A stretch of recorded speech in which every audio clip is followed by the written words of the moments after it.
Good day, everyone. Welcome to Real Conservative News. I'm your host, Nathaniel Rajkumar. Today's topic, UNC's government senator and minister, Anil has strongly criticized the Law Association of Trinidad and Tobago following a recent press release from the organization. And trust me, it was something that needed to be said by the organization. The association had expressed concern over a perennial state of emergency, something that I have been raising an alarm about for a very long time now. Because you cannot govern a nation via a state of emergency. You cannot continue to suspend the constitutional rights of all citizens, the privacy in their homes. The TTPS needs to do a good job in order to be able to gather evidence so that they can get a proper warrant in order to be able to go and enter people's homes. That's what they need to do.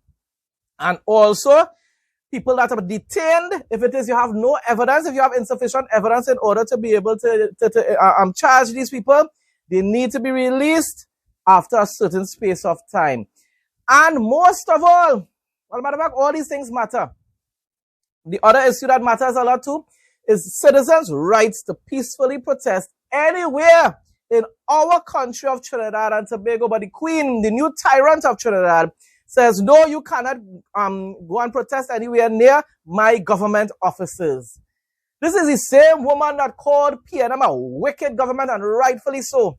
Now she's acting even more wicked than the PNM. Who could have ever imagined that Kamala, in many ways, not always, but in many ways, would have ended up even more evil than Rowley.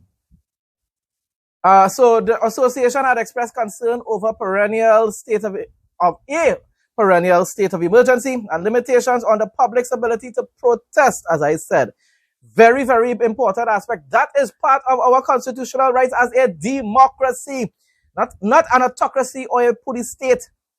The senator claimed the association has awoken from your slumber only to target the current administration, labeling their stance as disingenuous and dishonest and wicked. The whole point is what they're raising is valid. It doesn't matter whether they are being disingenuous or not. Anil Roberts, my lord, by that all you're hearing from UNC now, but nobody did it under the PNM. Nobody did it under the PNM. Does that mean that we should have to tolerate it? No, Roberts, my lord, boy. He argued that Trinidad and Tobago is not a protesting nation. What? Really? We don't riot, and rightfully so. We are law-abiding people, so we don't commit violence. They have a small portion of the population that will do some kind of ridiculous things. But in general, we are not a violent people. Gang culture is changing that though. And who knows within a couple generations how our peoples will be. Because gang culture is taking control of our entire nation. But, so don't say about protesting. We have been protesting for decades upon decades upon decades. So what are you talking about, Roberts? But anyhow, he argued that Trinidad and Tobago is not a protesting nation, describing the local populace as laissez-faire compared to European countries. Roberts heavily defended Prime Minister Kamala Prasad's predecessor, calling her the most open, transparent, accepted voice of the people, is the voice of God, Prime Minister in the history of Trinidad and Tobago. The woman barely ever attends a news conference where you talk about transparent. Roberts, are you for real? Lord, boy. Hey, Father, but I'm telling you, I just can't trust politicians. Because this is a man I admired for years, Anil Roberts. According to Roberts, if the people speak up, Kamala Prasad predecessor listens and negotiates with Labour. Yeah, you go with Labour. That is the people, so that the only people in the whole country. The people are speaking up and saying they want justice. They want the TTPS to abide by the law. They want extrajudicial killings to end. And what Kamala comes out and says instead, when people are sleeping at night, is the rough men going outside there and protecting us. That's what she came out and said. That is satisfying. That is pleasing to the people of Trinidad and Tobago. Hey, Roberts, that's sounding pleasing to us. No, we are not pleased. We are not pleased at all. Coming out and declaring zones where you cannot protest, it's not pleasing to us either. A matter of fact, a lot of the members of the trade unions are displeased at that as well. So what are you talking about, Roberts? In contrast, he described opposition figures as oppressive, tyrannical dictators who run a dictatorial, oppressive government that shuts out the voices. You hear yourself? Yes, PNM did that. But that's exactly what you're doing as well. That's what Queen Camps, Tyrant Camps is doing as well. You restricted areas where people would normally used to protest. You restricted the same areas where UNC used to use to protest. And PNM, what they will do? They will send their foot soldiers, the TTPS, to arrest people, to send them home. But still, watch out the difference. Even though PNM used to do that as well. So they were autocratic. They were tyrants. But UNC taking it to a new level because PNM never once declared anywhere as a no protest zone. You taking it to a higher level now and going and targeting people once they criticize your government. People just get arrested for all kind of different reasons, and yet cannot be charged. And then some are being charged for things that are being framed for. So what are you really talking about? And Robert, you're not making sense. People are watching you are a complete hypocrite. Because exactly what you all condemn the PNM for, that's exactly what you all are doing now. The minister questioned the association's timing, accusing them of maintaining silence on several high-profile controversies involving the opposition. He asked, why is that, Law Association? Because it's PNM? I don't really care. I honestly, and most of us in Trinidad and Tobago don't care again, who is who and what is what, people. All we care about is justice. All we care about is good governance. All we care about is preserving our democracies. We don't care who is hypocrite. The PNM are hypocrites as well, but when they are speaking out against what is taking place, they have rights to do so because we are a democracy, Roberts. You don't try to silence people and tell people to hush up because they are hypocrites. The hypocrites have a right to speak out as well. They called us hypocrites when we were calling, saying Rowley must go. Well, they didn't really have a good reason for saying that back then, though, because UNC was not like how it is now. It was not the same. UNC is a whole different party today. And it's because Kamala has transformed it into another PNM. That's what she has done. Roberts highlighted instances where he alleges the association failed to speak out, including the Faris Al-Rawi and John Bates scandal. Of course, he's right about that, but as I said before, it does not make what y'all are doing right. Concerning witness statement tampering before a joint select committee, he also cited their silence on the CARICOM issue regarding the contract renewal of the Secretary General and the Brent Thomas kidnapping matter over sovereign waters. Concluding his statements, Roberts stated that the association has been unmasked as a partisan group, bluntly remarking, nobody cares. You all don't care either, Roberts. You all are no different to the Law Association or the PNM. And that's what many of us are seeing now. And that's why I keep saying over and over and over again. Trinidadians vote PNM by default. Not me, but the swing voters vote PNM by default. I will never vote for PNM. I'm not going to vote for UNC again either because you all are showing how much the kind of hypocrisy. You all are showing yourselves to be complete hypocrites. But Trinidadians vote PNM, swing voters vote PNM by default. And they rather be lied to and abused by the PNM than you UNC people. You understand what I'm showing you?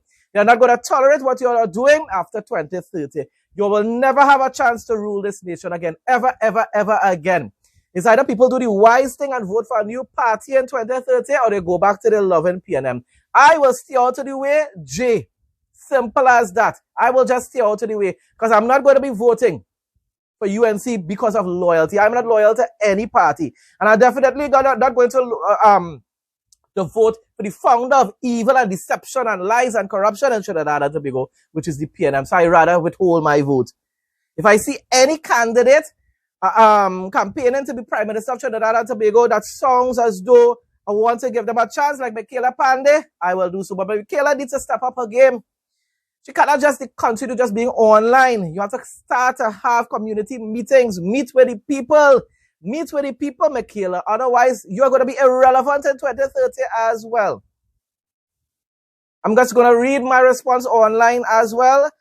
I said, you and your colleagues, including Tyrant Cams, have become the same dictators, persecutors, and deceivers whom you opposed for a decade while in opposition. I can't believe the hypocrisy that I'm seeing coming out of the UNC camp. Only political fanatics will ignore this evil and oppressive style of governance simply because trade unions and other associations tolerated it under the PNM. I'm not denying that. What he's saying is true. It does not matter. It does not give you all the rights to commit the same type of offenses, behave like dictators just like the PNM, just because people, certain groups tolerated it under the PNM. How does that make sense? What you and your UNC fanatic crew are trying to tell people like myself is, oh, just keep quiet and allow it to happen because people allowed it to happen under the PNM. Never. My loyalty is to Trinidad and Tobago. My loyalty is to God most of all. But my loyalty is to Trinidad and Tobago and the citizens of Trinidad and Tobago. No matter who is in government, once you start to infringe upon the rights of citizens of Trinidad and Tobago, I will speak out in my small capacity because I have a very small following. But nevertheless, I will speak out. Even though their recent statements might be politically motivated, the law association's concerns are valid, Roberts. It does not matter if they're being hypocrites. Their concerns are valid. UNC has in fact taken this country even closer to a full dictatorship than the Balize party. People, more than a year now. More than a year, and we are, well, it was 9 months. More than a year in party, in office. And over 9 months now, we are under an SOE. They're just taking a little break in between, right? But what I heard online is about 9 months of SOE, state of emergencies, right? And it seems as though, unless they end up passing the Zoso law, it seems as though this is going to be the trend for the next 4 years. That is not how to govern a democracy. That is not how to fight crime. And if the reality is you're detaining people, publicizing their names without evidence, I don't even know how you get in court order and things like that either, because if it is you had significant evidence in order to get these court orders, then by now you should have been able to charge them, right? But all kind of people, even before these high-profile cases recently, in the last few days, even before that, other certain community leaders or gang leaders are being detained, and yet I can't charge them up to now. Why? Why is that? It has to be because you do not actually have any kind of evidence to charge these people with. So all you are doing is infringing on their rights to be released back into the population because you have no evidence to charge them. You're just going on hearsay. You're just going on your intelligence that you have in the TTPS. The same TTPS that cannot cross 30% in the detection rate. And the conviction rate is even lower, people. The conviction rate in Trinidad and Tobago is even lower. That's to tell you how incompetent and corrupt the TTPS is. And now you are holding people of great significance in society and then using the detention orders. What you think is going to happen? Multi-million-dollar lawsuits are going to take place. And you know what? The officers who are in charge of these cases are not going to have to pay it out of their pockets, you know. It's the taxpayers who are going to have to pay millions upon millions of dollars in compensation to these victims. And yes, they are victims. Because unless you can be convicted of a crime, you are innocent. That is how it is in a democracy, people. God help us, you know. God help us. Thank God, we are living in the end times, and hopefully, I'm hoping that the rapture will take place in my lifetime, and therefore, God's judgment will be coming very, very, very soon. Doubles and Coffee Law Association, good morning. I hope you had your coffee and your doubles. Law Association, you've awoken from your slumber. The Law Association of Trinidad and Tobago comes out and puts out a release saying it's concerned about the perennial state of emergency and the lack of ability of the population to be able to protest in specific areas and so on. Law Association, with all due respect, first and foremost, I've been involved in protest action since 2001 and then 2003-4 when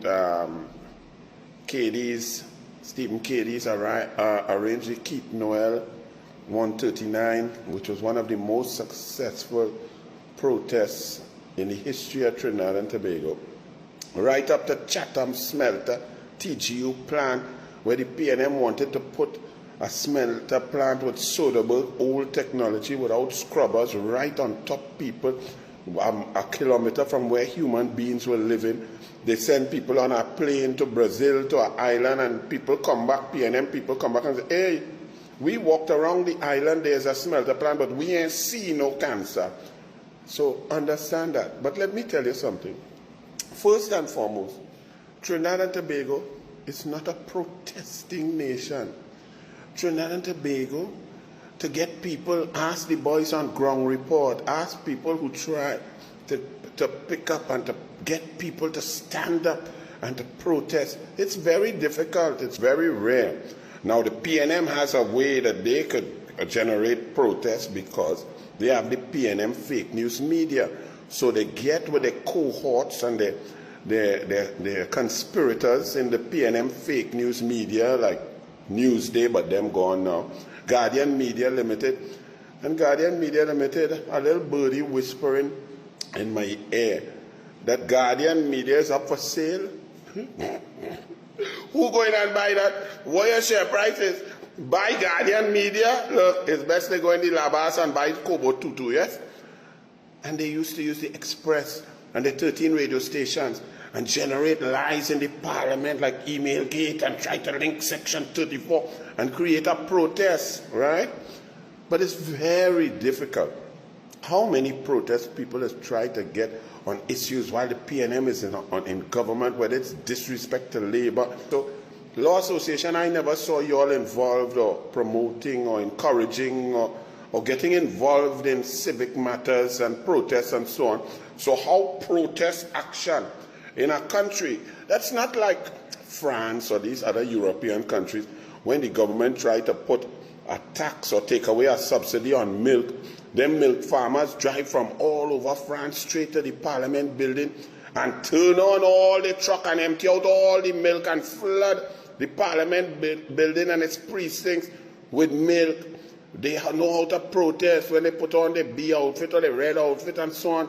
Sometimes it even gets violent. But Trinidad and Tobago, we are more lazy-faced. So it's on a rare occasion that we really get a solid, meaningful protest action. So what I'm trying to say, Law Association, is how did this become so important to you? Because you have stayed silent on critical issues which even involve you, lawyers and senior counsel and process and the parliament, the highest court in the land, and you've stayed silent. So how come all of a sudden you feel to give out a press release trying to say that this government is afraid of protest? First and foremost, you're disingenuous and dishonest and wicked.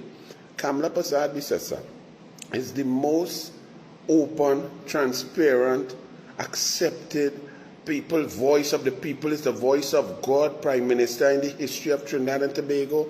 Dr. Williams hated protest, thwarted protest. George Chambers didn't even get a chance because he didn't last long. A.N.R. Robinson and Pandey would try their best to try to remove that, and they have not felt a pressure from the oligarchy and so on. Patrick Manning and the PNM, not only with the EBC that stole the election and with the president, would thwart the will of the unions and be union busting and try to break the unions. They shut down Caroni to shatter the sugar workers. Then Rowley and the PNM shut down Petrotrain to weaken the OWTU and 001. So Kamla Prasad Bisesa is the only Prime Minister who really listens to the voice of the people and changes direction also. If she hears the voices loud enough, whether it's on fines and penalties for cars, whatever policy that she may implement, if the people speak up, Kamla Prasad Bisesa listens. She negotiates with Labour. Imagine Faris Al-Rawi went in the Senate the other day and just blatantly lie and say during 2010 to 2015 there were no collective bargaining agreements completed and so on. 143 completed negotiations 2010 to 2015. That is Kamla Prasad. Weather forecast for Trinidad and Tobago on Saturday, June 27, 2026. The weather will start sunny and slightly hazy, changing to cloudy intervals with scattered showers and a low chance of an isolated heavy thunderstorm by late morning. Temperatures will range from a low of 24 degrees Celsius to 25 degrees Celsius up to a high of 29 degrees Celsius to 30 degrees Celsius, with an expected heat index peaking around 33 degrees Celsius. East to northeasterly breezes will track between 10 km per hour to 40 km per hour, though winds can become quite gusty near heavier showers or downpours. A mild concentration of Saharan dust remains present in the air, creating slightly hazy horizons. People sensitive to air quality alterations should plan accordingly. Open waters will experience moderate seas with waves sizing up to 1.5 to 2.0 meters. Sheltered areas will stay calmer at 1.0 to 1.5 meters, though spring tides are currently active. Bible quote of the day. Psalms 37:4-9 NIV. Take delight in the Lord, and He will give you the desires of your heart. Commit your way to the Lord. Trust in Him and He will do this. He will make your righteous reward shine like the dawn, your vindication like the noonday sun. Be still before the Lord, and wait patiently for Him. Do not fret when people succeed in their ways, when they carry out their wicked schemes. Refrain from anger and turn from wrath. Do not fret, it leads only to evil. For those who are evil will be destroyed, but those who hope in the Lord will inherit the land. Folks, that brings us to the end of today's news report. Thanks again to everyone who continues to support my content. Please like, comment, share, and subscribe. Stay blessed and stay safe, most of all. In Jesus' name.